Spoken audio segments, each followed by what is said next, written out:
ओम शांति। आज 15 नवंबर 2025 के बाबा के अनमोल मधुर महावाक्य सुनेंगे।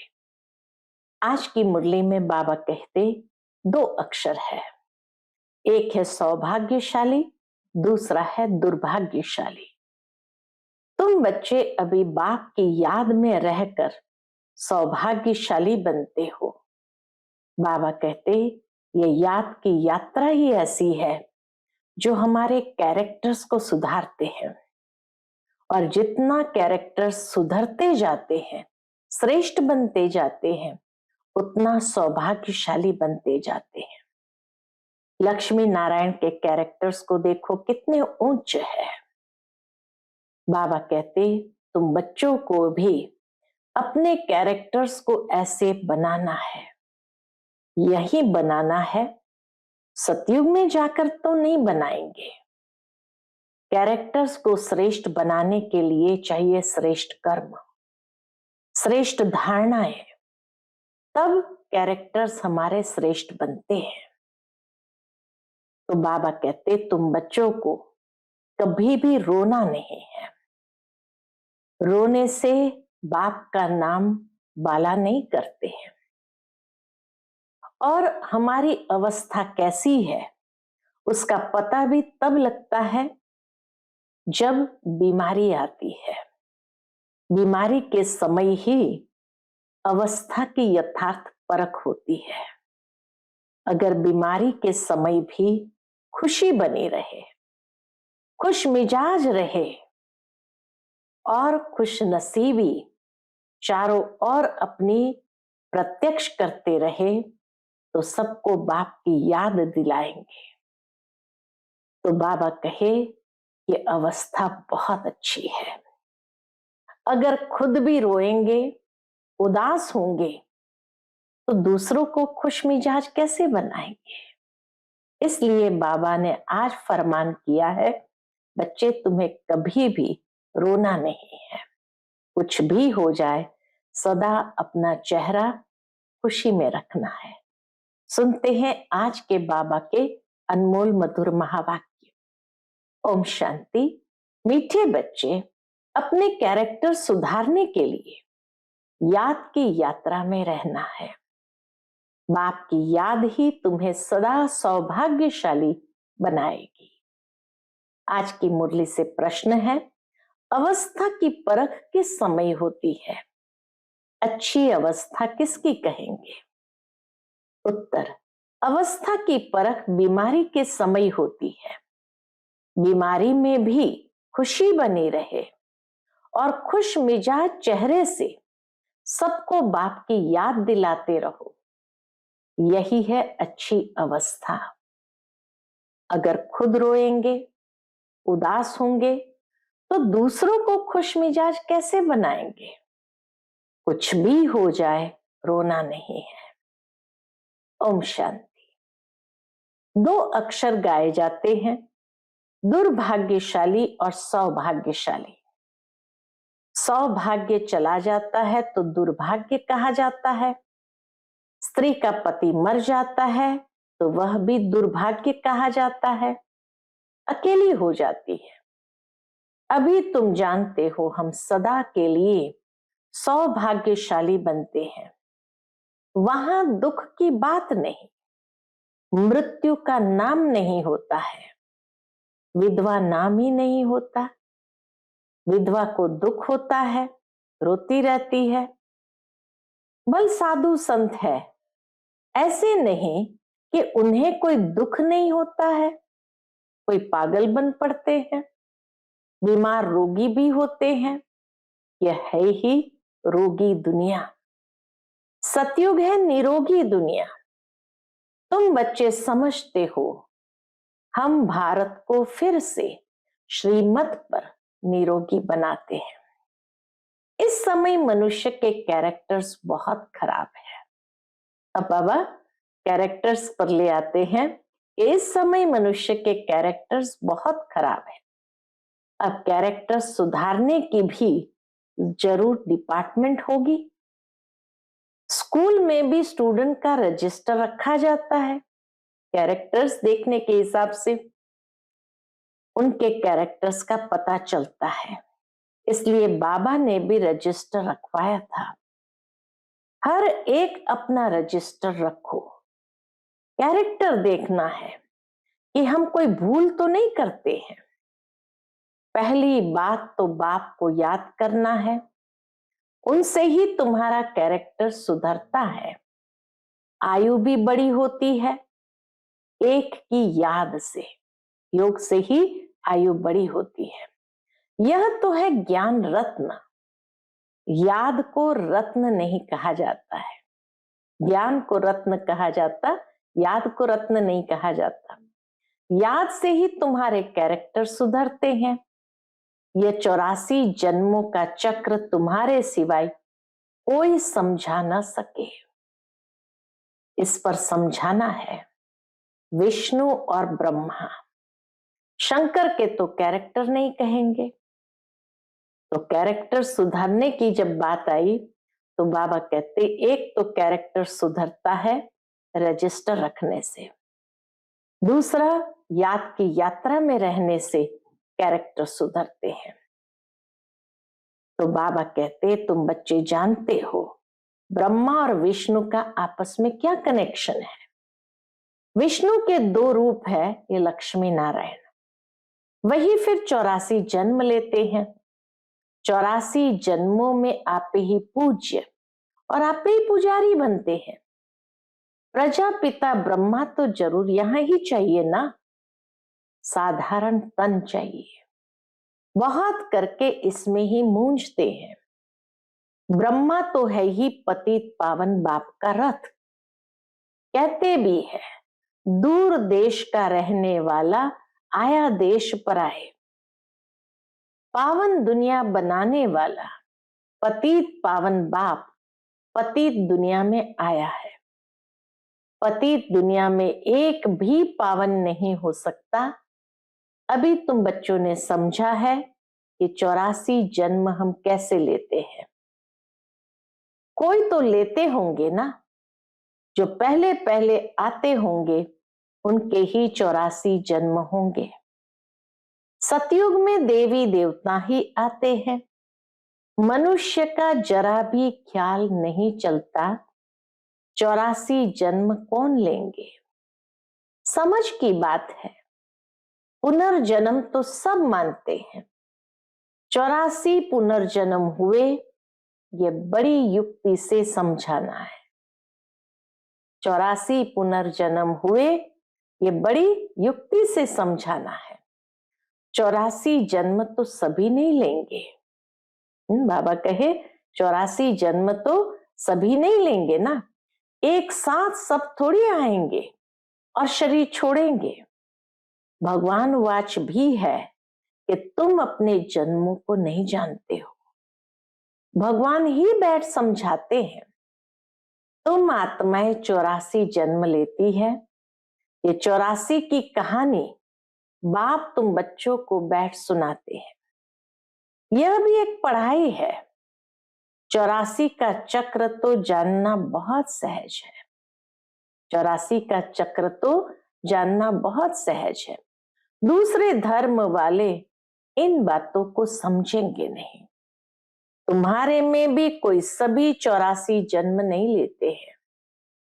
सभी के 84 जन्म हो तो सब इकट्ठे आ जाए, यह भी नहीं होता है। सारा मदार पढ़ाई और याद पर है। इसमें भी नंबर 1 है याद। डिफिकल्ट सब्जेक्ट पर मार्क्स जास्ती मिलती है, उनका प्रभाव भी होता है। उत्तम मध्यम कनिष्ठ सब्जेक्ट होती है ना, इनमें है 2 मुख्य। बाप कहते मुझे याद करो तो संपूर्ण निर्विकारी बन जाएंगे और फिर विजय माला में पिरो जाएंगे। यह है रेस।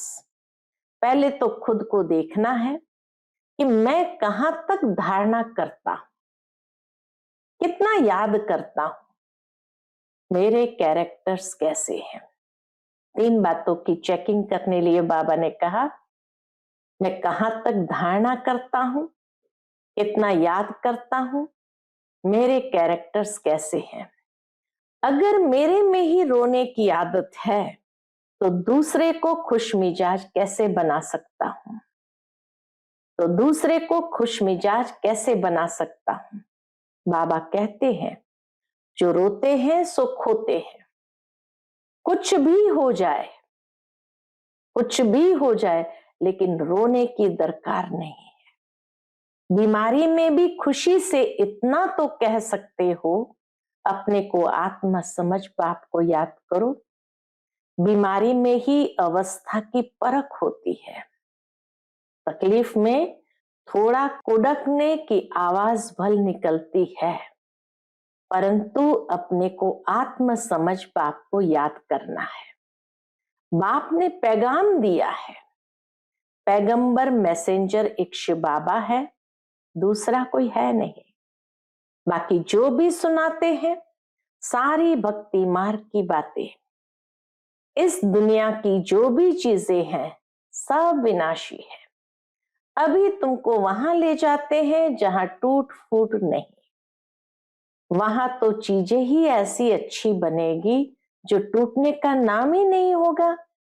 यहाँ साइंस की कितनी चीजें बनती है, वहां भी तो साइंस जरूर होगी, क्योंकि तुम्हारे लिए बहुत सुख चाहिए। बाप कहते हैं, तुम बच्चों को कुछ भी पता नहीं था। भक्ति मार्ग कब शुरू हुआ, कितना तुमने दुख देखा, ये सब बातें अभी तुम्हारी बुद्धि में है। देवताओं को कहा जाता है, देवताओं की महिमा में गाया जाता है, सर्वगुण संपन्न, 16 कला संपूर्ण। फिर वह कलाएं कैसे कम हुई? 16 कला संपूर्ण थे, फिर वह कलाएं कैसे कम हुई? अभी तो कोई कला नहीं रही है। चंद्रमा की भी धीरे धीरे कला कम होती है ना। तुम जानते हो कि यह दुनिया भी पहले नहीं है, तो वहां हर चीज सतो प्रधान फर्स्ट क्लास होती है। फिर पुरानी होते कलाएं कम होती जाती है। सर्वगुण संपन्न ये लक्ष्मी नारायण है ना। अभी बाप तुमको सच्ची सच्ची सत्यनारायण की कथा सुना रहे हैं। अभी यह रात फिर दिन होता है। तुम संपूर्ण बनते हो तो तुम्हारे लिए फिर सृष्टि भी ऐसी ही चाहिए। बाबा कहते, तुम संपूर्ण बनते हो तो तुम्हारे लिए फिर सृष्टि भी ऐसी ही चाहिए। 5 तत्व भी सतो प्रधान, 16 कला संपूर्ण। बाबा कहे 5 तत्व भी 16 कला संपूर्ण बन जाते हैं, इसलिए शरीर भी तुम्हारा नेचुरल ब्यूटीफुल होते हैं, सतो प्रधान होते हैं। ये सारी दुनिया 16 कला संपूर्ण बन जाती है। अभी तो कोई कला नहीं है। जो भी बड़े से बड़े लोग हैं अथवा महात्मा आदि है, ये बाप की नॉलेज उनकी तकदीर में नहीं है। उन्हों को अपना ही घमंड है। तकदीर में क्यों नहीं है? क्योंकि वह घमंड में है। बहुत करके है ही गरीबों की तकदीर में। कोई कहते हैं इतना ऊंच बाप है, उनको तो कोई बड़े राजा अथवा पवित्र ऋषि आदि के तन में आना चाहिए। पवित्र होते ही है सन्यासी। बाप बैठ समझाते हैं, मैं किस में आता हूं? मैं आता ही उनमें हूं जो पूरे 84 जन्म लेते हैं, एक दिन भी कम नहीं। श्री कृष्ण पैदा हुआ उस समय से 16 कला संपूर्ण ठहरा। फिर सतो रजो तमो में आते हैं। हर चीज पहले सतो प्रधान, फिर सतो रजो तमो में आती है। सतयुग में भी ऐसे होता है। बच्चा सतो प्रधान है, फिर बड़ा होगा तो कहेगा अब हम ये शरीर छोड़ सतो प्रधान बच्चा बनता हूं। तुम बच्चों को इतना नशा नहीं है, खुशी का पारा ही नहीं चढ़ता है। नशा होगा तो खुशी रहेगी, नशा ही नहीं तो खुशी का पारा भी नहीं चढ़ता है। जो अच्छी मेहनत करते हैं खुशी का पारा चढ़ा रहता है, शक्ल भी खुशनुमा रहती है। आगे चल तुमको साक्षात्कार होते रहेंगे। जैसे घर के नजदीक आकर पहुंचते हैं तो फिर वह घर बार मकान आदि याद आता है ना। यह भी ऐसे है, पुरुषार्थ करते करते तुम्हारी प्रारब्ध जब नजदीक होगी तो फिर बहुत साक्षात्कार होते रहेंगे, खुशी में रहेंगे। जो नापास होते हैं तो शर्म के मारे डूब मरते हैं। तुमको भी बाबा बता देते हैं, फिर बहुत पछताना पड़ेगा। पहले से ही बाबा सावधान करते हैं, अपने भविष्य का साक्षात्कार करेंगे, हम क्या बनेंगे। बाबा दिखलाएंगे, यह विकर्म आदि किए हैं, पूरा पढ़े नहीं, ट्रेटर बने, इसलिए यह सजा मिलती है। सब साक्षात्कार होगा, बिगर साक्षात्कार सजा कैसे देंगे। कोर्ट में भी बताते हैं, तुमने यह किया है, उसकी सजा है। जब तक कर्मातीत अवस्था हो जाए तब तक कुछ न कुछ निशानी रहेगी। आत्मा पवित्र हो जाती है फिर तो शरीर छोड़ना पड़े। बाबा कहे आत्मा पवित्र हो जाती है फिर तो शरीर छोड़ना पड़े, यहां रह न सके, वह अवस्था तुमको धारण करनी है। अभी तुम वापस जाए फिर नई दुनिया में आने के लिए तैयारी करते हो। तुम्हारा पुरुषार्थ ही यह है कि हम जल्दी जल्दी जाए फिर जल्दी जल्दी आए। जैसे बच्चों को खेल में दौड़ाते हैं ना, निशान तक जाकर फिर लौट आना है। तुमको भी जल्दी जल्दी जाना है, फिर पहले नंबर में नई दुनिया में आना है। तो तुम्हारी रेस है यह। स्कूल में भी रेस कराते हैं ना, तुम्हारा है ये प्रवृत्ति मार्ग। बाबा कहते तुम्हारा पहले पहले पवित्र गृहस्थ धर्म था, अभी है विशस, फिर वाइसलेस वर्ल्ड बनेगा। इन बातों को तुम सिमरण करते रहो तो भी बहुत खुशी रहेगी। हम ही राज्य लेते हैं फिर गंवाते हैं। हीरो हीरोइन कहते हैं ना, हीरे जैसा जन्म लेकर फिर कौड़ी जैसा जन्म में आते हैं। अभी बाप कहते हैं तुम कौड़ियों पिछाड़ी टाइम वेस्ट मत करो। ये कहते हैं हम भी टाइम वेस्ट करते थे। ब्रह्मा बाबा भी कहते हैं हम भी टाइम वेस्ट करते थे, तो हमको भी कहा अब तुम मेरा बनकर ये रूहानी धंधा करो। तो झट सब कुछ छोड़ दिया। पैसे कोई फेंक तो नहीं देंगे, पैसे तो काम में आते हैं। पैसे बिना कोई मकान आदि थोड़ी मिल सकता है। आगे चल बड़े बड़े धनवान आएंगे, तुमको मदद देते रहेंगे। एक दिन तुमको बड़े बड़े कॉलेज यूनिवर्सिटी में भी जाकर भाषण करना होगा। बाबा की ये भविष्यवाणी आज कैसे प्रैक्टिकल में सिद्ध होती है कि बड़े बड़े कॉलेज यूनिवर्सिटी में भी जाकर भाषण करना होगा कि ये सृष्टि का चक्र कैसे फिरता है। हिस्ट्री रिपीट होती है आदि से अंत तक, गोल्डन एज से आयरन एज तक सृष्टि की हिस्ट्री ज्योग्राफी हम बता सकते हैं। कैरेक्टर्स के ऊपर तो तुम बहुत समझा सकते हो। इन लक्ष्मी नारायण की महिमा करो। भारत कितना पावन था, दैवी कैरेक्टर्स थे, अब तो विशेष कैरेक्टर्स है। जरूर फिर चक्र रिपीट होगा।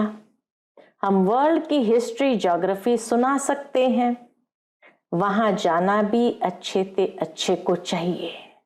बड़े बड़े यूनिवर्सिटी आदि में बाबा कहे अच्छे अच्छे बच्चों को जाना चाहिए।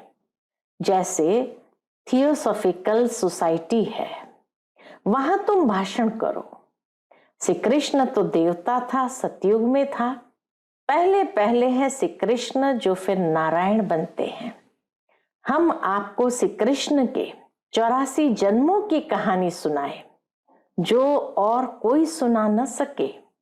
ये टॉपिक कितनी बड़ी है। होशियार को भाषण करना चाहिए। अभी तुम्हारे दिल में आता है हम विश्व के मालिक बनेंगे। बाबा कहते अब तुम्हारे दिल में आता है हम विश्व के मालिक बनेंगे, तो कितनी खुशी होनी चाहिए।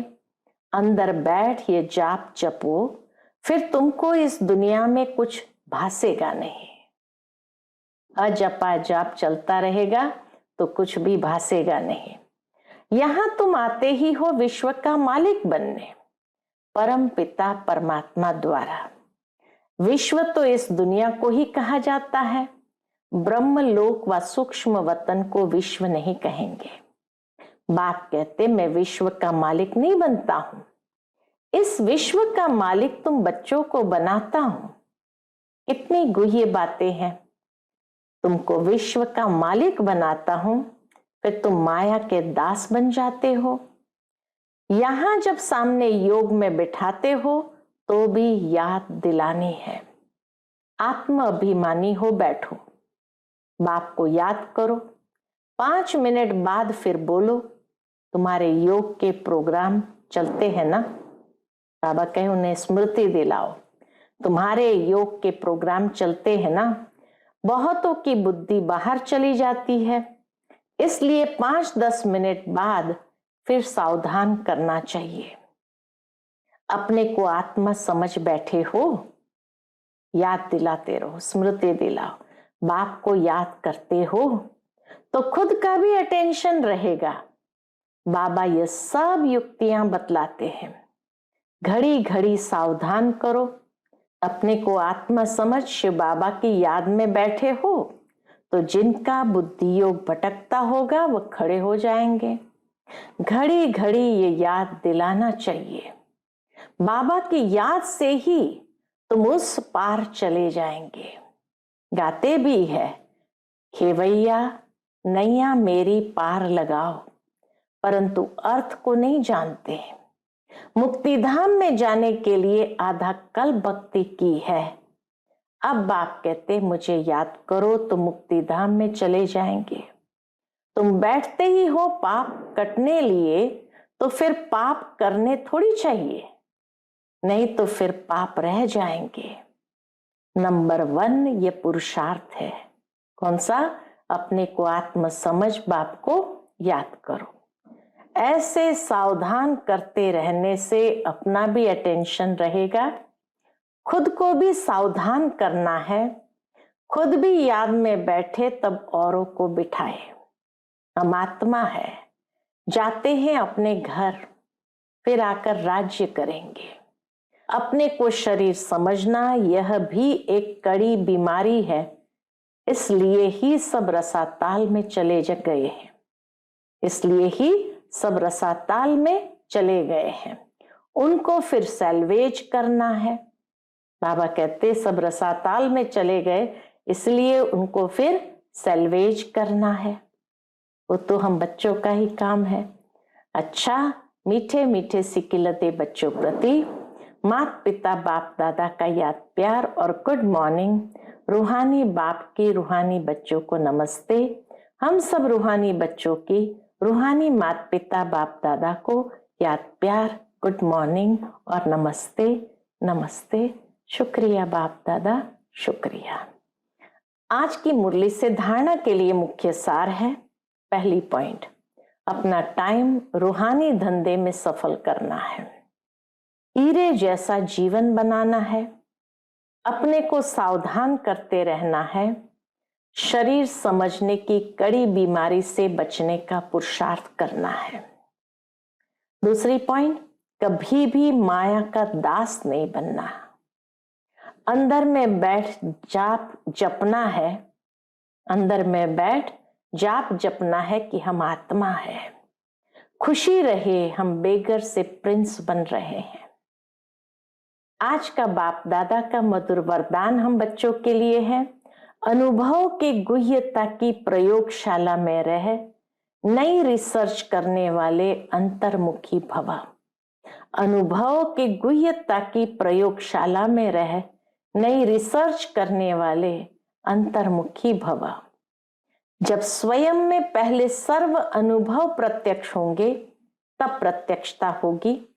इसके लिए अंतर्मुखी बन याद की यात्रा व हर प्राप्ति की गुह्यता में जाकर रिसर्च करो, संकल्प धारण करो और फिर उसका परिणाम व सिद्धि देखो कि जो संकल्प किया वह सिद्ध हुआ या नहीं। ऐसे अनुभव के गुह्यता की प्रयोगशाला में रहो जो महसूस हो कि यह सब कोई विशेष लगन में मगन इस संसार से उपराम है। कर्म करते योग की पावरफुल स्टेज में रहने का अभ्यास बढ़ाओ। जैसे वाणी में आने का अभ्यास है, ऐसे रूहानियत में रहने का अभ्यास डालो। आज का स्लोगन है, संतुष्टता की सीट पर बैठकर परिस्थितियों का खेल देखने वाले ही संतुष्ट मणि है। संतुष्टता की सीट पर बैठकर परिस्थितियों का खेल देखने वाले ही संतुष्ट मणि है। आज का व्यक्त इशारा है, अशरीरी व विदेही स्थिति का अभ्यास बढ़ाओ। इसके अंतर्गत जैसे हठ योगी अपने श्वास को जितना समय चाहे उतना समय रोक सकते हैं, आप सहज योगी, स्वतः योगी, सदा योगी, कर्म योगी, श्रेष्ठ योगी अपने संकल्प को, श्वासों को प्राणेश्वर बाप के ज्ञान के आधार पर जो संकल्प, जैसा संकल्प, जितना समय करना चाहो उतना समय उसी संकल्प में स्थित हो जाओ। अभी अभी शुद्ध संकल्प में रमण करो। अभी अभी एक ही लगन अर्थात एक ही बाप से मिलन की, एक ही अशरीरी बनने की शुद्ध संकल्प में स्थित हो जाओ। एक ही अशरीरी बनने के शुद्ध संकल्प में स्थित हो जाओ। अच्छा, ओम शांति।